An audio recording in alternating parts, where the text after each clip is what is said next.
नमस्कार, मी संजीवनीताई बारंगुळे आणि राष्ट्रीय काँग्रेस पक्ष 11 नंबर ब वार्डातून उमेदवारी अर्ज आहे.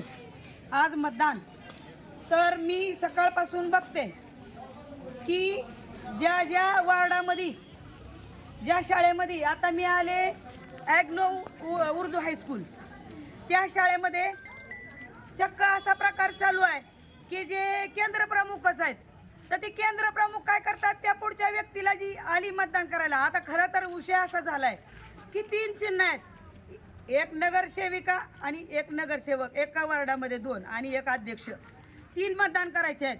त्यामुळं मला मान्य आहे की जे आपले मतदार आहेत त्यांना जमलिंग होते, कोणतं बटन दाबायचं, कसं दाबायचं, किती बटणं दाबायची, किती बटणं दाबल्यानंतर मतदान पूर्ण होतं.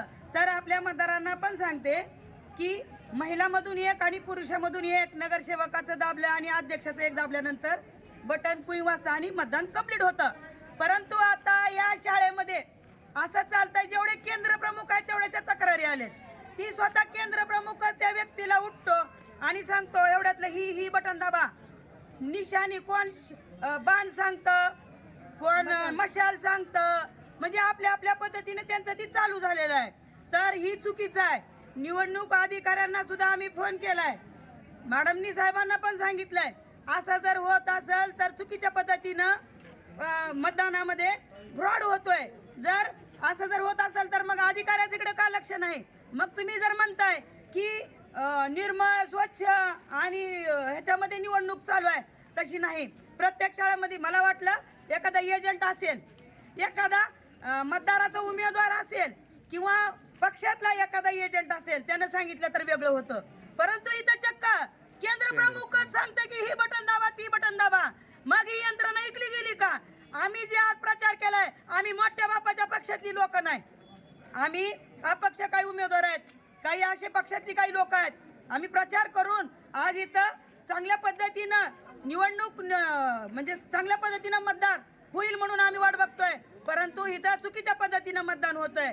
तिथं अधिकारी त्यांना मॅनेज केला की काय, हा मोठा प्रश्न आहे. सकाळपासून मी बोंबलते 11 नंबर वार्डमध्ये जी शाळा आहे, कोणती 11 नंबर वार्डमधली नाही अण्णाभाऊ साठे शाळा, त्या शाळेच्या समोर तर चक्क उमेदवार पैसे वाटतोय, गाडीच्या मागे जाऊन पैसे वाटतो.